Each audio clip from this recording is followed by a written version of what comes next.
The Penguins dropped a tough one to the Vancouver Canucks on Thursday night. And on today's episode of the Locked On Penguins podcast, Pat and I are going to recap that game, plus get you all set for Saturday's massive tilt down in Raleigh against the Hurricanes. You're Locked On Penguins, your daily podcast on the Pittsburgh Penguins, part of the Locked On Podcast Network.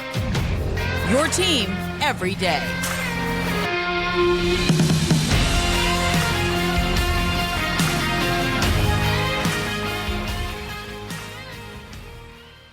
Hello, welcome back to another episode of the Locked On Penguins podcast. I am one of your hosts, Hunter Hodes, joined by the best co-host on the planet, Patrick Amp. You can follow him on Twitter at Center for Wet. You can follow me on Twitter at Hunter Hodes, and you can follow the show's Twitter at LO_Penguins. Of course, thank you all so much for making this your first listen/watch of the day. We are free and available on all platforms. And finally, today's episode is brought to you by Sleeper. Download the Sleeper app and use promo code LOCKEDONNHL to get up to a $100 match on your first deposit. Terms and conditions apply. See Sleeper's terms of use for details.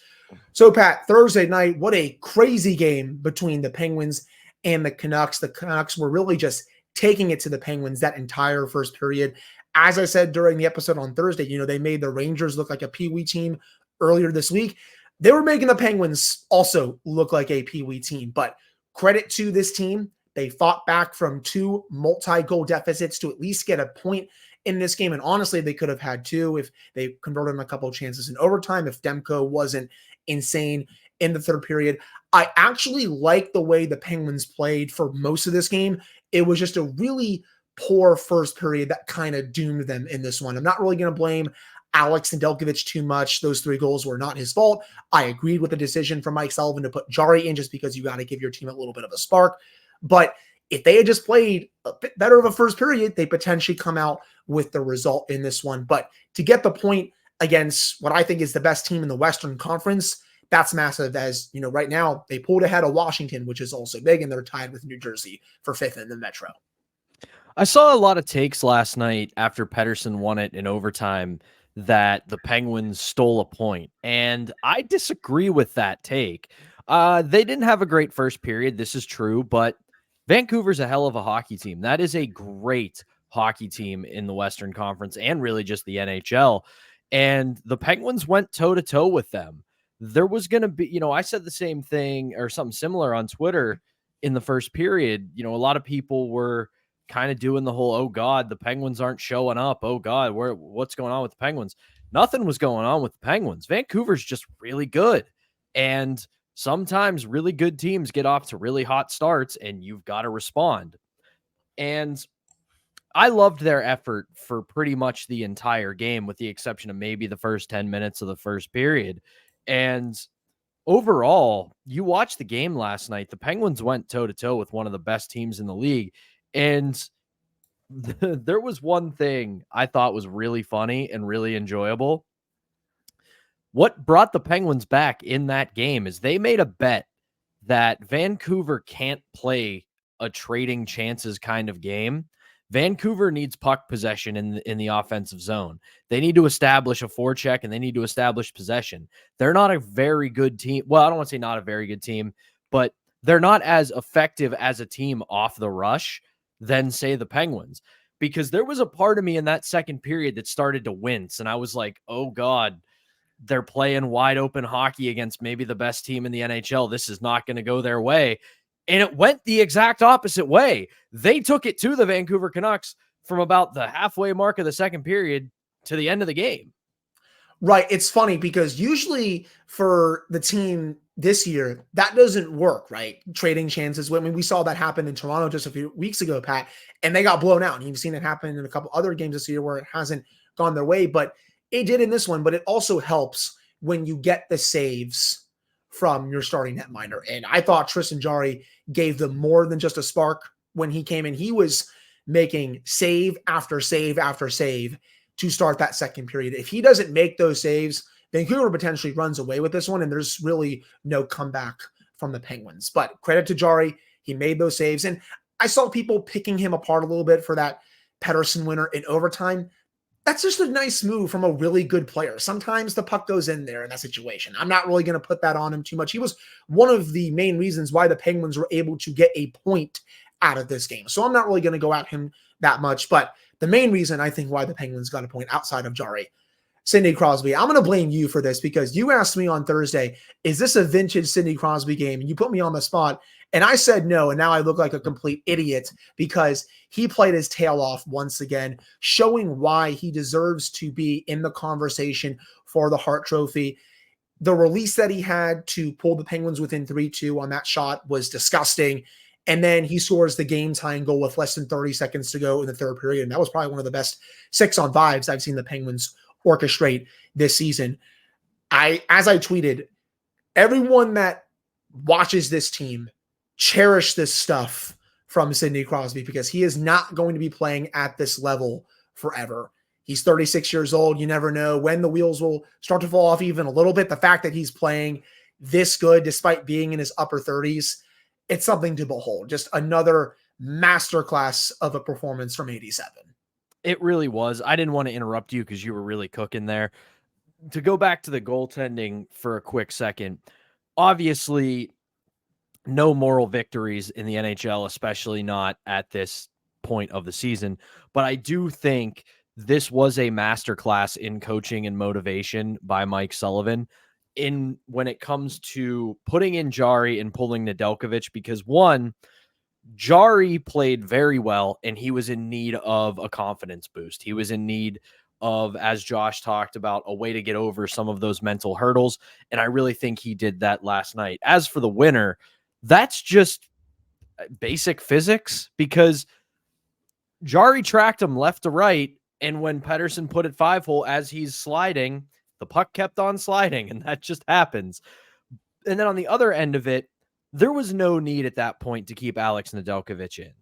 And if you were, that would wreck his confidence. That would wreck his momentum. So it was a smart play to get Jarry's confidence back and hold on to the confidence that Alex Nedeljkovic has built so far this year. As for Sid, just a masterful performance. And I know we've kind of lightly broached the topic on this show, but I think it's time to have a legitimate conversation about the Hart Trophy and Sidney Crosby. He's not going to blow you away with points. He's not all the way up there. He's not as dominant as he once was. He's not Nathan McKinnon. He's not Connor McDavid. He's not having the season that Kucherov is having.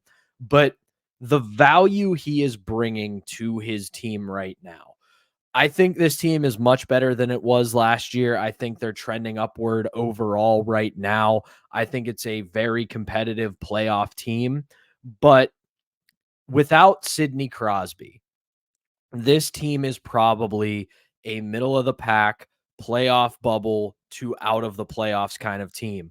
Put him in the conversation, and I think over the next couple of months, this team is going to go on a serious run and make the playoffs, as well as maybe push to finish in the top 3 of the Metro.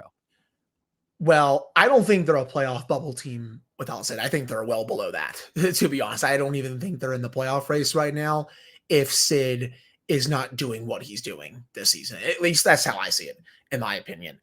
Outside of that, another player who I did want to highlight for this game, Pat, I've been a bit hard on him this season, especially on the show. I thought Jansen Harkins had a pretty solid game on the fourth line. The play that he made to set up that opening goal for Marcus Pettersson, who, yes, he can bring some offense as well. That's awesome. That was a really smart play by Harkins. He dangled around a couple of Canucks defenders, got the puck to Pettersson, who fires it past Demko.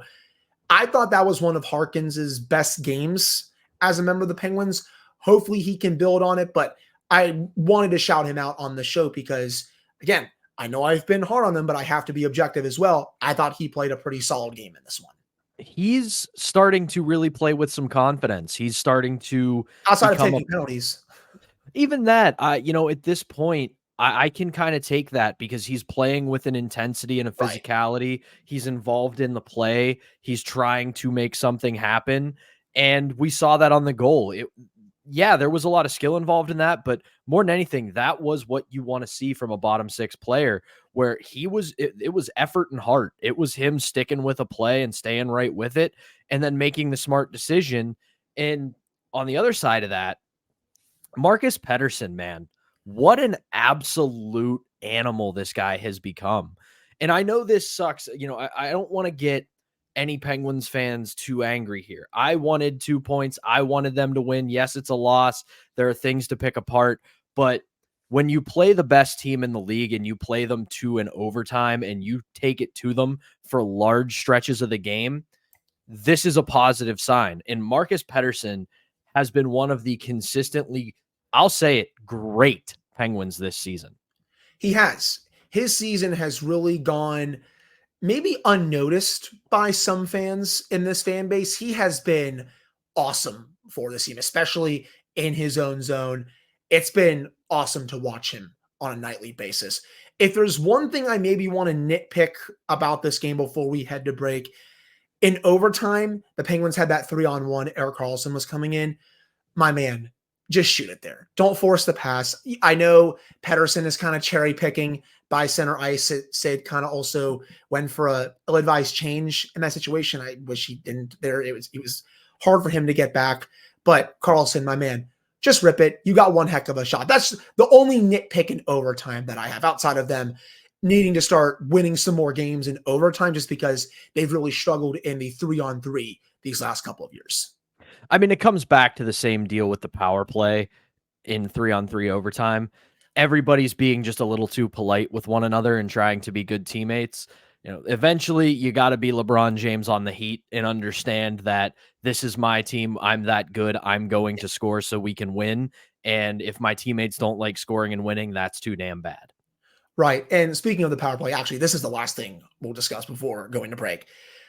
I was about to tweet it. If the Penguins did not score on that 6-on-5, this was going to be another game where the power play had chance after chance after chance to get them at least a point, if not a win, but the unit was not able to do it. And honestly, the unit at times looked fine, but a lot of other times it was more of the same crap, I feel like. And it's still not good enough at the halfway point of the season. Yeah, and I tweeted the same thing last night that I'm going to say here. We're back to the point we were in late October, early November with the power play, and it's frustrating. They're getting chances. They're getting opportunities. Some. They're just not going in, and at this point, you have to figure something out, whether it's a personnel change, whether it's a systematic change. I don't know what it is, but if nothing else, they're getting chances, but eventually you have to start scoring in games like this where it can get you a point or two. Right. And there's not too many games in the month of January for them. I mean, there's some obviously, but there's quite a few practice days that this team will have to hopefully figure something out with this unit. I mean, we've been saying that for the past few months. We'll have to see if it changes, but who knows. But that'll do it for this first segment. Coming up in the second segment, Pat and I are going to discuss the news regarding Reilly Smith and how it's bad and what Kyle Dubas should do moving forward with regards to this injury. But before we get to that, we got to tell you all about Sleeper, which is the official daily fantasy app of the Locked On NHL Network. Sleeper is our number one choice for daily fantasy sports and especially daily fantasy hockey, because with Sleeper, you can win 100 times your cash in daily fantasy hockey contest. You can do this with your friends. You can do this with yourself. Heck, you can even do this with your family, and you don't have to do just hockey. You can do NFL, NBA, MLB when that starts up later this year, and college football when the 2024 season gets underway. And all you have to do is pick whether studs like Sidney Crosby, Connor McDavid, Nathan McKinnon will record basically their stats, goals, assists. You can do plus minus. You can throw goalies in there and do stats like saves and all that good stuff. And to win a 100 times bet on Sleeper, you need to correctly predict the outcome of 8 player stats. You heard me, Penguins fans. You can win 100 times your money playing daily fantasy hockey with Sleeper. Start paying attention and nail your picks so you can start winning big.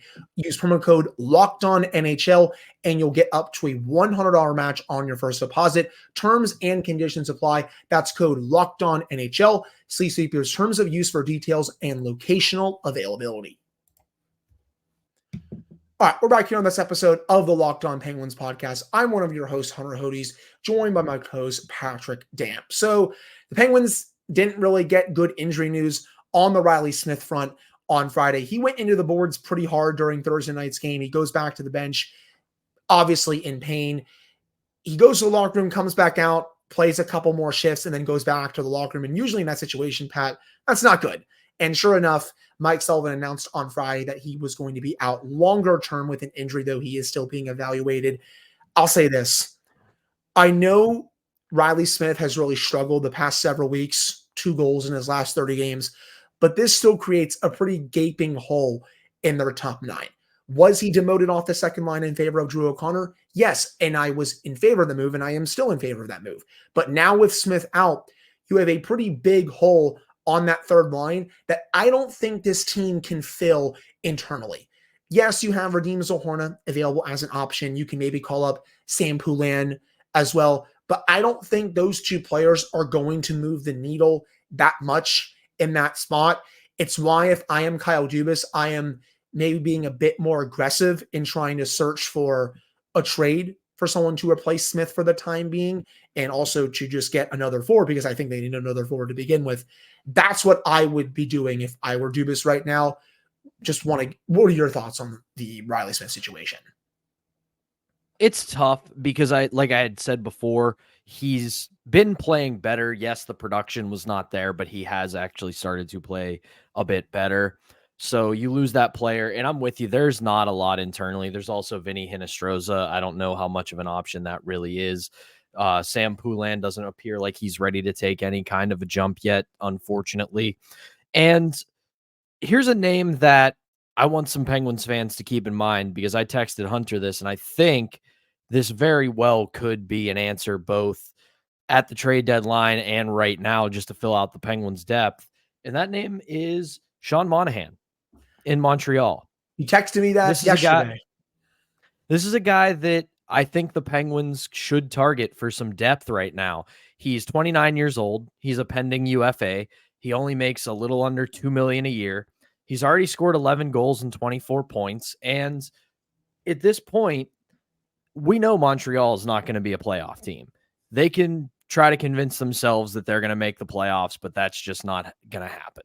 And if they're really looking to get somebody into a new environment, get them a fresh start, I think POJ would be a good starting point. He's a younger defenseman. He fits Montreal's timeline, and Sean Monahan would help us with depth scoring. So if nothing else, if I'm Kyle Dubas, my next call is to Montreal to see what they want for Sean Monahan. And this also wouldn't be the first time that these 2 teams have done a trade. I mean, they've been trading a lot these last couple of years, and this also wouldn't be the first time that the Penguins sent a defenseman to the Canadians, hence the Matheson for Petrie trade, and obviously Ryan Poehling from a couple of years ago. I would be down for that. I mean, Monahan would instantly, I think, become one of, if not the best bottom 6 player for the Penguins outside of Lars Eller. And I mean, goal scoring wise, Monahan would easily be their best player down there. I'm just throwing Eller in there. Just his defensive impacts have been really good this season. But I would be down for that kind of upgrade to the bottom 6. I would also potentially be down to be sending POJ out, though. Again, I think in terms of the bottom pairing, I think he's their best option on the left side, but I don't think it's by much considering his level of play since he came back into the lineup. Yeah, I would agree with that. And it's really not even an anti-POJ thing. I don't want to sit here and pretend like I'm against his play, but I do think that it's just not working. He's had a lot of mistakes. You know, I look at last night, I believe it was the 3rd Canucks goal. He was useless in front of the net. He had 2 options. It was pick up a stick or pick up a body, and he did neither. And in the process, he screened Nedeljkovic, which led to the goal because they talked about it on the broadcast. Nedeljkovic had no idea where that shot was coming from. And a lot of that was because POJ was setting a screen and he wasn't really doing anything to the players in front. And we saw that was how the Canucks scored all 3 goals. They got in front of the goalie. It was either a tip or a deflection. And at that point, if you're a Penguins defenseman, the second you see a body in front of your goalie, you have to move it. Right. And to your point, yeah, PO was just standing there, not really doing anything. In that situation, either get out of the way yourself or move someone else out of the Yes. way, and yourself included in that situation. One more thing before we head to break. I keep seeing all these rumors surrounding Jake Guentzel. I'm tired of them, to be honest. The Penguins are very much in the playoff race right now. I keep seeing takes like, oh, even though they might be in the playoff race by the deadline, you got to move him. You don't want to lose him for nothing. I don't know what these people are talking about, but I'm sorry. I'm not going to move Jake Guentzel if my team is in a race for a playoff spot. Whether the Penguins are tied for the final playoff spot in March or whether they're even 1 or 2 points out, I'm not trading Guentzel in that situation because a lot could change in that final 4 to 5 to 6 weeks of the season. The only way I see Jake getting traded is if they're 5 to 10 points out of a playoff spot.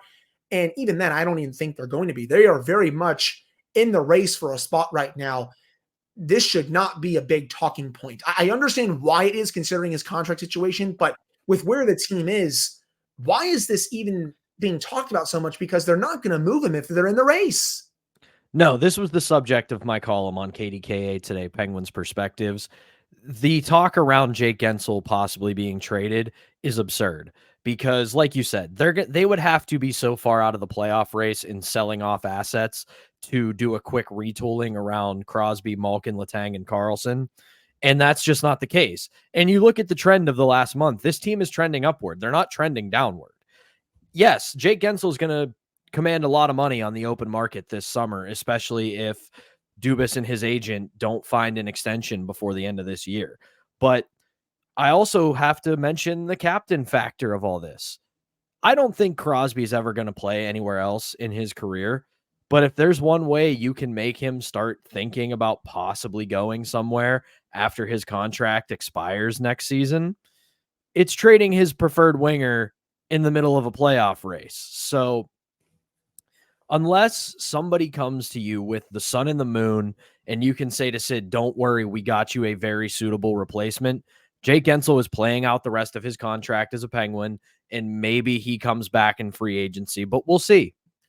And in a way, Jake Guentzel is a acquisition at the trade deadline if you keep him for that home stretch and into the playoffs. I'll just throw that out there kind of as well. It's I know an he's been on internal the team, option. but in a way, he kind of is an acquisition if you're not moving him. And again, I don't think he should be moved, nor do I think he will get moved unless this team just bottoms out over these next 6 to 8 weeks. But that'll do it for the second segment. Coming up to end the show, it's round 3 of Penguins Hurricanes down in Raleigh. This is a monstrous game for the Penguins. Pat and I are going to preview that game for the final segment. But before we get to that, we got to tell you all about the Jace case. I know we come to sports to escape from some of the crazy realities of real life, but can we talk just for a minute about preparing for real life?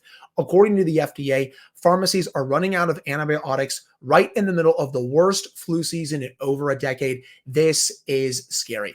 I can't imagine a more helpless feeling than if my girlfriend got sick while a supply chain issue kept them from the life-saving medication they needed. Thankfully, we'll be okay because of Jace Medical. The Jace case is a pack of 5 different antibiotics to treat a long list of bacterial illnesses, including UTIs, respiratory infections, sinuses, skin infections, and so many others. This stuff could happen to any of us. Visit jacemedical.com and complete your physician encounter. It will be reviewed by a board-certified physician, and your medications will be dispensed by a licensed pharmacy at a fraction of the regular cost. It's never been more important to be prepared than today. Go to jacemedical.com and use offer code LOCKEDON to get up to $20 off of your order. All right, we're back here on this episode of the Locked On Penguins podcast. I'm Hunter Hodes, joined by my co-host Patrick Dam. So we have a season split between the Penguins and the Hurricanes so far. Hurricanes took round 1 down in Raleigh. Penguins took round 2 in a shootout in Pittsburgh just a few weeks ago. And this one feels bigger than those 2 games, especially for the Penguins. The Hurricanes have really, and I mean really, figured it out as of late. They've won 7 of their last 10 games. They only have 1 regulation loss during that time. They're 23-13-5, 51 points, only 3 points behind the New York Rangers for first in the Metropolitan Division. Remember when this team was right with the Penguins in that 5th, 6th, 7th spot? Well, the Hurricanes have shot up pretty far considering how hot they've been. They're getting contributions from all over their lineup. They're playing Rod Brindamore hockey. This is another big test for the Penguins in a game that they have to have, considering they don't play a lot of Metro games these next couple of months. No, they have to get another big 2 Metropolitan Division points here. And In by all regulation. accounts, yes, that's why I said 2 points. And this looks like the Carolina Hurricanes team everybody expected they were going to be at the start of the year. They are scoring goals and they are not giving them up either. So you look at just the way they've started 2024. 6-1 win over the New York Rangers. A couple nights later, they go and put 6 up yet again against the Washington Capitals. Then they lose in a shootout to the St. Louis Blues, which shootout, no big deal. We're counting that as a tie, especially since it's a Western Conference game. And then couple days later, 6 spot again against the Anaheim Ducks, 6-3 last night against the Anaheim Ducks. This is a really, really good hockey team, but Penguins might get some help knowing that Kochetkov has been put in concussion protocol and there's no timeline on it. They have said out indefinitely. And with that, Pat, that means Antti Raanta will probably get the start in this game. And Raanta has not been that good this season. 3.27 goals against average, .862 save percentage. This is a big advantage for the Penguins in that. Now, I will say Raanta did play in the first matchup down in Raleigh. He actually had a pretty good game for the Hurricanes in that one, probably his best game of the year, to be honest. And of course, it comes against the Penguins. But overall, he hasn't been consistent enough. And no matter who the Penguins starts, I think they will. I mean, I know they will have the edge in net. So that will be big for the Penguins if they want to win this game. Yeah, and they do have to take advantage of that. They also they have to play similar to how they played last night against the Canucks, with a little less of the fire wagon hockey. They have to take advantage of what Carolina gives to them. And they've got to make Ranta's life a little bit miserable. They got to shoot from everywhere because this guy is struggling this year. And if that's a weakness, the Penguins got the shooters that can beat them. And once again, it's going to be another game that comes down to special teams. The Penguins power play has to show up, or this is going to be a really tough sledding to get 2 regulation points against a really, really good Hurricanes team. Even outside of the power play, I would say it would be nice if someone other than Sidney Crosby shows up against this team, because Sid has been awesome against the Hurricanes in both matchups this season. The Penguins need their other star players to have big games against this team. And you know what type of game you're going to get when you play the Hurricanes. Is it going to be a little bit boring? Yes, it is. Is it going to be a true coin flip? Absolutely. And the Penguins are going to have to win another one of those coin flips like they did in the shootout earlier this season. The Hurricanes do a really nice job defending in their own zone. They also take a lot of point shots offensively. The Penguins are going to have to block a lot of shots in front of their goalie, and they're also going to have to make sure they finish their chances when they do get them, because you're not going to get many grade A chances against this Hurricanes team with how stingy they are in their own zone. Again, you know how they play. It's just about finishing your chances and doing what you did in that second matchup against the Hurricanes, limiting them to the outside, just kind of really playing Carolina Hurricanes hockey. That's how I felt like they played in that game. They gave them a taste of their own medicine, and that's really what I really want to see in this one. And when you play a team like Carolina that takes a lot of shots from the point, you need to reverse that on them and use that as your transition game. You need to get in front of shots, block them, and turn around and go the other way quickly. Because if you can catch them on a 3-on-2 or a 2-on-2 or 2-on-1 because of a lot of shots from the point, you can take their game and use it against them. And if you have a goaltender like Raanta in net, that's when you take advantage of this. Block the shots coming from the point and use that to feed your transition game. Get them with the mismatch and beat the goalie they have in net, who has not been great this year. Right. I agree with you overall. And if they're able to get the 2 points in regulation here, they'll be 21-15-5, gets points 46-47. There's the chance that they could potentially leapfrog the Devils on Saturday and potentially be within a point of the Flyers and Islanders, of the Flyers do play on Friday night against the Minnesota Wild. So we'll have to see if the Wild can help out the Penguins a little bit there. But This is a big one. You need the 2 points in regulation. Do not go to overtime or a shootout against a team that you are trying to chase in your division. I can't stand when that stuff happens, as I've said so many times on the show. But that'll do it for this episode of the Locked On Penguins podcast. Thank you all so much for listening to / watching this one. And oh yeah, thank you to Canucks fans for really just blowing up our YouTube channel. 7,000 views and a lot of comments. I did not expect that at all, but thank you very much, I guess, Pat. Can I just say that I think the Vancouver Canucks might be the nicest fans in the hockey world, because there were a lot of all of the comments were positive, and they were like, "Oh, we're rooting for the Canucks, sure, but good luck to you guys." And it's like, you guys have like half of our cup-winning team from 2016. Talk some crap, talk some trash, tell us we stink, something. But for real, thank you guys so much for that. That was awesome. If there's a West Coast team I'm pulling for right now, it is the Vancouver Canucks. So thank you guys so much for that. I'm a Vancouver Canucks simp outside of covering the Penguins for this show through and through. But yeah, Canucks fans, thank you for blowing up our YouTube channel for that episode. And of course, to Penguins fans everywhere, thank you so much for listening to / watching this episode. We'll be back with another episode for you all on Monday. Hope you all have a great weekend. Go Steelers, and we'll see what the Penguins can do as well.